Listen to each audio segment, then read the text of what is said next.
Hello everybody, my name is Aceface. We're going to be continuing doing some Cerberus T4 Dark tests in a pretty cheap Cerberus fit, 400 million or 460 million ISK fit. We've got the Rigor and Flare Catalyst rigs, one Webifier and no fourth low slot. What is going on? I thought I fit this properly. I've been trying to fit this properly so long, like so many times. Previously I fit the ship wrong, I fit it wrong again. I've forgotten our fourth low slot. Let's see now, what did I have here? I had a Polybolos, yeah, to increase application, but you know what, I think we could have perhaps even just go with another one of these Ballistic Control System Tech 2. See what's the different DPS different Polybolos. Actually, Polybolos probably is good because it will give us some extra application and it's not a big difference in DPS, 10 DPS less. This time, we're packing into Caldari Navy, Scourge missiles, just in case. I think that we should, in the future, not now, but in the future, we should test perhaps firestorm sites, because even though this fit is geared towards kinetic missiles, so be good in exotic sites are very expensive, so I don't like to run them. The filaments cost so much. But since this ship is going to be really tanky now, that it's got a shield boost bonus to it with the Uprising expansion, I think it might be able to tank firestorm sites pretty easily, because it's got really good thermal resistance, so it'll help a lot against the thermal intensive waves in the firestorm sites, because the very dangerous waves in the abyss, they usually do thermal damage, so we're going to have a lot easier time there in those sites. Not firestorm, the Polybolos. There we go. Because what I think we could do potentially in the firestorm sites is ditch the Webifier, put more tanks in the mids, and just maybe even the lows put more tank, and then we could perhaps face tank stuff in the firestorm sites, and I think we would be able to apply even with just these two modules and maybe a Polybolos or some boosters, some basic application boosters, because I realized that the application was so good in the dark sites recently, and that was with the rage. So if I had Caldari Navy, it would be even better. If we were in a firestorm site, it'll be a little bit better application, because everything will be going a bit slower than it does in the dark site. So that's why I think we could ditch the webs. I'm looking forward to testing that out when I figured out a good fit for that. But in the meantime, we're going to continue testing our T4 dark fits, because dark sites are also really great. They're like firestorm sites, that they're very cheap. It's a bit annoying that we have to go to 0.8 system every time. Not that I'm worried about gankers per se, but it's just annoying to have to cruise out a few jumps every time I want to do an abyss site, because it was so convenient. Just being able to undock from the station, go to the safe, do an abyss site straight away. Now you have to go a few jumps, but it's not too far. It's just 2 jumps. Who am I to complain? Itamo seems to be my go-to T4 abyss running system. I guess the system of Van Kalen could be a good T5 running system. Get started with Caldari Navy, because I'll be applying to, but it'll apply really well to a lot of stuff. But Rage with a web was actually able to apply surprisingly well. But the great thing is that we get this shield boost bonus, is that it actually improves our application indirectly, because just buffing the ship improves so many other aspects of the ship, because this ship is really limited slot wise and power grid / CPU wise. We get more power grid and CPU, and shield boosting capabilities are boosted, so it means that we're going to be able to tank more. You have to use as many tank modules in a turn. We're able to use more application and DPS modules, so just, even though we get tank bonus, it's actually more like, you could say it's improving our application in a way, because I feel like that's what we're actually gaining a lot from this ship, because we're able to use so many DPS modules in the lows, not have to think about any tank modules there, or any cap mods that are needed for fueling the tank modules that we're using that are really oversized. Charybdis Tyrannos. This is a bit of a dangerous wave, because we've got a tiny buffer of 12k EHP, so this means that we won't be surviving a whole long time if we take multiple wrecking shots. But we're in the dark side, so it should be a bit more difficult for this guy to land wrecking shots, since everything is going so quickly. But there's always a risk of getting a wrecking shot. You're never immune to wrecking shots. So many webs. Whoa. Get out of range of these webs. How many webs are we going to have here? Good that we've got 30 gigajoules to spare of capacity, so we don't have to care at all about the newts that are there. Look at Charybdis is going very close. I feel like in dark sides, Charybdis tends to get very close. Oh, look how quickly we're taking out these Ephialtuses. So quick. Whoa. Rage is really annihilating these Ephialtuses. Like, just one web is enough. Scared that Charybdis. Drone's taking a bit of damage, but I don't think they're able to apply too well to the drones in the dark side. That's why they're only taking a tiny bit of damage. Or it could be that we've got a deep automatic suppressor somewhere. Doesn't seem like it.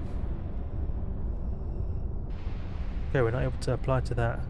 Ephialtes seems to want to go 40 kilometers away, so we'll have the drones just go for this Charybdis. And my guess is that they go that straight Ephialtes was going for one of my drones. Yeah, you can see he's going for getting close to us straight away as soon as we recall the drones. Or recall them to Charybdis. Oh, no, you do not want to go straight at this guy. Not a good idea, not a good idea. Orbit current, well, orbit current. That's better, that's better. Angel waves are the ones which I think will annihilate this ship. We've got no EM resist, so we're going to get destroyed.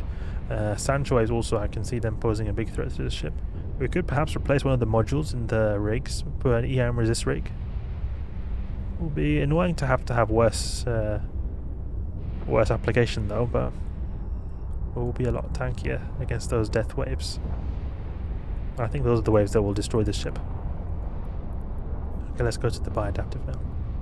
See what kind of loot we get here. And we'll make our way towards the transfer conduit. But I think, yeah, definitely those Angel, Sancha, EM based waves, they're going to rip us to pieces with that 36% EM resist. How much resist will we have per EM rig? Let's see. Basic cruiser wave. Should be easy. So if we were to remove, for example, flare catalyst, I think that'll have the least effect. EM Rigor. EM reinforcer. Okay, so this could be out here. Get a bit of a boost to our resist. Not a whole lot, but it's something.